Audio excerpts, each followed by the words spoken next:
আপনি কেন মুসলিম এই প্রশ্নের উত্তরে আপনি কি বলবেন? আপনি ইসলাম ধর্মটাকে কেন গ্রহণ করলেন এই উত্তরটা দিন।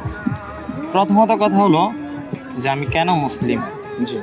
আমি একে তো প্রথম কথা হলো যে আমি মুসলিম ঘরে জন্মগ্রহণ করেছি। মুসলিম ঘরে জন্মগ্রহণ করেছেন বলে, হ্যাঁ। আর দ্বিতীয় কারণ? আর দ্বিতীয় কারণ হলো যে আমি মুসলিম কেন, হ্যাঁ। কারণ দুনিয়াতে আমরা আসছি আল্লাহ তাআলার সন্তুষ্টি অর্জন করার জন্য। আল্লাহ তাআলা সন্তুষ্টি অর্জন করার আল্লাহ জন্য। তাআলা কি?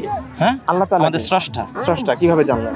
দাঁড়ান ওই প্রশ্নের আগে উত্তর দেই, তারপরে এটা বলতেছি। যেহেতু আল্লাহর পরিচয়টা আমরা তো ইসলাম থেকে পেয়েছি, তাই না? জি। আমি তো আপনাকে প্রশ্ন করেছি ইসলাম, আপনি মুসলিম কেন? হ্যাঁ। তা আপনি আল্লাহর কথা বললে তো আমি এটা তো হয় না, কারণ আল্লাহ আসছে ইসলাম ধর্মের পর থেকে, মনে করেন ইসলাম ধর্ম যখন আপনি মানবেন তখন আপনি আল্লাহর প্রশ্ন আসবে। জি। আমি বলছি আপনি মুসলিম কেন? না, ইসলাম ধর্ম আল্লাহর কথা, ইসলাম ধর্ম মানলে যে আল্লাহর কথা আসবে এমন না। প্রত্যেকটা ধর্মের মানুষ আল্লাহকে বিশ্বাস করে।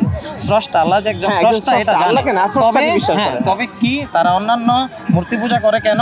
তারা এটা মনে করে যে আমরা আচ্ছা, আল্লাহ ওদিকে তাআলার যাচ্ছি না, ওদিকে নিকটবর্তী যাচ্ছি না। হব। তাদের ধর্মের কিছু ব্যাপার স্যাপার কেন যে আছে। বলতেছেন আপনি আল্লাহ, শুধু বলুন যে আপনি মুসলিম কেন? হ্যাঁ মুসলিম কেন? কারণ আল্লাহ তাআলার সন্তুষ্টি আমরা অর্জন করতে চাই।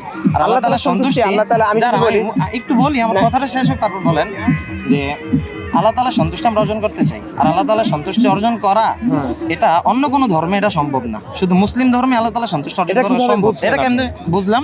কারণ আমাদের নবী হলেন হযরত মুহাম্মদ সাল্লাল্লাহু আলাইহি ওয়াসাল্লাম। হ্যাঁ। আল্লাহ তাআলা তাকে দুনিয়াতে প্রেরণ করেছেন আল্লাহ এবং তাআলা তিনি দুনিয়াতে তাকে এসে প্রেরণ করেছেন, আপনি কিভাবে জানলেন? দুনিয়াতে আল্লাহ তাআলা দুনিয়াতে এটা তাকে প্রেরণ কিভাবে করেছেন, জানছি? আল্লাহ পক্ষ থেকে হ্যাঁ। তিনি রাসূল, নবী, এটা কিভাবে বুঝছেন? হাদিসের মধ্যে আছে, তাওরাতের সূত্রে এটা হাদিস বর্ণিত। কার কথা? হাদিস কার বাণী?